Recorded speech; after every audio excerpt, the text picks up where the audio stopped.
New podcast in the description. Washington Wizards upset chances in round 1. And then my most anticipated video games of 2018. So as we have the last stretch of the season to come, I want to play the game against the Bulls because we could actually have a chance of winning that game. You will see that we have won a few more than we did last year, I think, to the point now where we're not in contention for the number 1 pick. At least we're probably not. You never know with the lottery. But we're going to lose these 2 games here, and then we kind of get hit with the plague. So I see the TJ Warren, sore left ankle. Okay, whatever. We'll go adjust the minutes. And then I find out that Devin Booker's had his powers zapped from him as he had some sort of injury that's going to leave him out for like 6 to 8 weeks, which means the rest of this season, which might actually help our tanking thing. Is there some irony in the fact that in real life Devin Booker kind of implied that he might want to get moved from Phoenix if they suck for another year, and then he gets hurt in the game? Probably not, but I can act like there is anyway. So he's not going to be playing, which means we're going to just have a lot of minutes for pretty much everybody. There's no one guy who's going to be playing too many minutes now. You're seeing Bam Adebayo. That's because he's going into the starting lineup, actually. Tyson Chandler's going to be coming off the bench now, because I figure, why not? But besides that, Michael Porter Jr. is going to be hoisting shots up, because who else is going to do it? TJ Warren does play. I don't know if he really should have, looking back on it now, given that injury that he did have with the ankle and whatever. But this could be an interesting thing, see what Michael Porter Jr.'s got as the number 1 option, because we're putting a lot of stock in him to be our second star player. So, I mean, I know it's only 1 game, so you shouldn't overreact to it too much, but it's a thing we can look at, right? Now, I want to warn you, this game that we play against the Bulls, we both have the same color jersey. You're going to see what I mean. There you go. It's kind of a disaster. I understand this. Blame the Bulls, okay? I did what I'm supposed to do. I wore the home jersey. We're at home. They wanted to wear whites on the road, and now this looks like a freaking joke. But you know what? We're going to get through this together. It's okay. Michael Porter Jr., as the title of this video says, he shoots the ball 1,000,000 times, so right on cue, he gets an assist to Bam Adebayo. Bam's offensive growth is going to be a thing that we have to pay attention to. Can he be anything more than just a roller to the basket? I mean, even if he is just that, and he's a really good offensive rebounder, that'll help us out. But if he can do other things, that'd be cool. Josh Jackson, making plays. He's the type of guy where I could give him a larger role in terms of scoring, and even then I don't know if he would actually score that many more points. Michael Porter Jr. misses that one. He's going to get a lot more opportunities, I'll tell you that right now. Luka Doncic, potential Rookie of the Year winner over Porter Jr., although the one saving grace of Devin Booker being out is if Michael Porter can just go off for like 1,000,000 points for the last month of the season, maybe he'd get the Rookie of the Year. I don't know. I mean, can you win the Rookie of the Year? Can you steal it that late into the season? I don't really know. This is like a triple screen.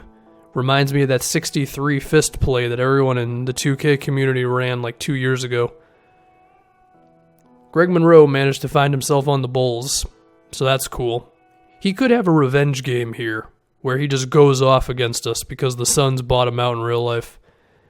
Anyway, we have a switch with Porter Jr., no spacing at all, and he manages to finish anyway. That's a pretty good look. Greg Monroe's upset, and oh yeah, Porter Jr., he missed the free throw. And he actually is not the best free throw shooter in the world. That is something we do have to work on. I believe he's in the 70s or something. Typically, you don't find guys who are good three-point shooters who are not the best from the free throw line. Usually they directly correlate with one another, but I don't know. We'll work on it. He should be okay. Is Bam in the game? Because we just got killed on an offensive rebound. I have to assume Bam isn't in there, because whenever he is in there, it seems like we grab every single board. MPJ, I don't know about that nickname, but I got tired of saying Michael Porter Jr. He misses that 3. He's missed a couple of 3s in a row now. If you think I care, I do not. He's going to shoot 1,000,000 times in this thing. And, right on cue, hoists it up. There you go. Keep on shooting, my friend, okay? He's not my friend. He doesn't know I exist, but that's fine. Alonzo Trier got some opportunities, which was something that I wanted to make sure that I was able to get him some real plays and not just have him float out there, but, be in real, opportunities to score. Which he gets some opportunities in a little. Actually gets one right now because he's got Lowry Markkanen on him. I think he can attack the switch It takes about 9 million years, but eventually he gets through there to the basket. Like I said before, he can draw contact, he can get to the free throw line, and that can allow you to put some points on the board. He missed one of the free throws here. This one. 81% good release, it just doesn't go in. I guess I can't be too upset. I don't know if I should be upset if we lose this game at all, given that. In terms of actually winning this game, you could argue we shouldn't for the sake of a draft pick, but for the sake of seeing what everybody's got, I would like us to play well and all that. And luckily I picked a bad team with Devin Booker not in the game. Davon Reed, another guy who I've talked about a little bit in terms of developing a ball handling game and that type of thing. I don't know where I was going with that. I don't know where I was going with Dražen Bender on that play. I just basically dribbled into the guy. I didn't know what I was doing. Shout out to Nerlens Noel for being on the Bulls. I wonder where Nerlens is going to end up in his career. I don't know where it's going to be. I'm sure he'll end up on the Warriors or something in the JaVale McGee role, and then he'll grow into being what everybody wants him to be, and then the Warriors can get themselves a really good defensive five. Brandon Knight had himself quite an efficient game, which you're going to see at the end of this video when we look at the stats. He missed no shots. I'm just going to say it now, mainly because I have nothing else to talk about, because this play's taken 9 million years to develop. Chris Dunn in the corner. Bulls still have nothing. This is peak Hoiberg right now. I got a hand up on Chris Dunn, and apparently he doesn't give a crap that I was right there, as he just makes the shot anyway. That's like a LeBron three-pointer when you're like, that's a bad shot, and then it goes in anyway, except Chris Dunn's not 6'8", so it's even worse of a shot. Michael Porter Jr. just dunked on everybody. That's the good thing about MPJ. Because of his size, he can be a pick-and-pop player, pick-and-roll player. He does not do a good job of getting across the screen there, so Markkanen hits us with a three-pointer. A long two for Dražen Bender. Not a good shot. If it would have gone in, I guess I would have been kind of okay with it, but even so, not the best. Where's Chicago going? Doncic is going off the ball. Trier probably can't defend him, but whatever. At this point, my brain was kind of turned off while I was playing this, so I wasn't going to go too deep into matchups and all that. But Davon decided to commit to helping underneath the basket, which left Denzel Valentine wide open. We could lose this game. And I do kind of want to win this. Bender at the center position, he was in there for the sake of spacing, which is pretty obvious because why else would he be there? And I really could have gotten a three-pointer on that possession with Porter, but after 9 million years of something happening, eventually Davon gets to the line. He's had some good plays in this one, more so than just being a spot shooter. He's been able to attack closeouts and go off the dribble, and he had 3 assists, which is apparently his calling card is to get 3 assists every time he plays in an NBA game. I believe, is Bam in the game? I can't tell who the hell's who because all the jerseys are white.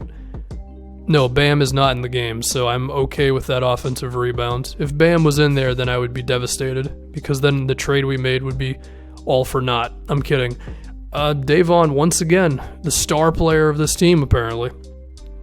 Don't worry, Michael Porter Jr. gets himself some more shot opportunities late, and I believe I'm trying to attack Markkanen right here. It's going to be interesting to see if Markkanen can become a good on-ball to Jesus Christ. I didn't think it was going to be that good. It'll be interesting to see if Markkanen can be a good on-ball defender, given, that's kind of a thing that you want out your power forward nowadays. That was a bad play. I just love the plays in 2K. When you throw the pass and you know it was a bad pass, you know you messed up the moment you press it, and then you're like, why the hell did I do that? But you still did it, and you're going to do it again, because that's how it goes. There's probably some life lesson in there. I don't know. Michael Porter's open again, and eventually it drops. So we got a 5-point game.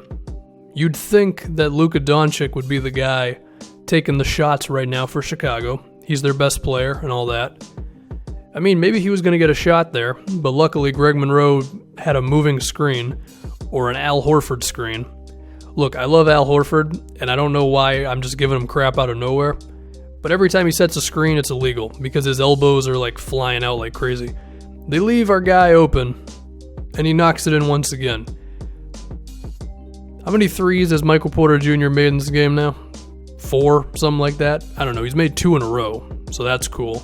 They missed that shot. Bam was in the game, because whenever he gets a rebound, I like to notice for some reason. And I was thinking about the heat check, but I figured no, let's run proper offense, okay? We'll stick to the template of how to score in a basketball game, which this play's going absolutely nowhere. Luckily, Bam is a cheat code on the boards. He just grabs it with one hand. I mean, if you don't box him out, you run a really big risk that he's going to grab it on you, right? So, now, I don't know what I think. What do I run here? I run some Spain pick and roll. TJ didn't want to shoot a three-pointer. Eventually, Michael Porter gets it back, and he's just not going to miss at this point. You know what? I know it's against the Bulls, and they're not very good, but in terms of seeing what Michael Porter Jr. had without Devin Booker, safe to say he had a pretty damn good game.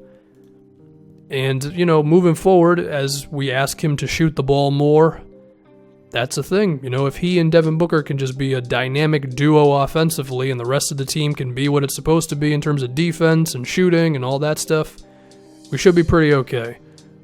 Also, Bender had more rebounds than Bam, so maybe everything I said earlier didn't really matter. Shout out to Brandon Knight for not missing. And then once again, new pod, Wizards upset chances in round 1, anticipated games of 2018, and I'm done.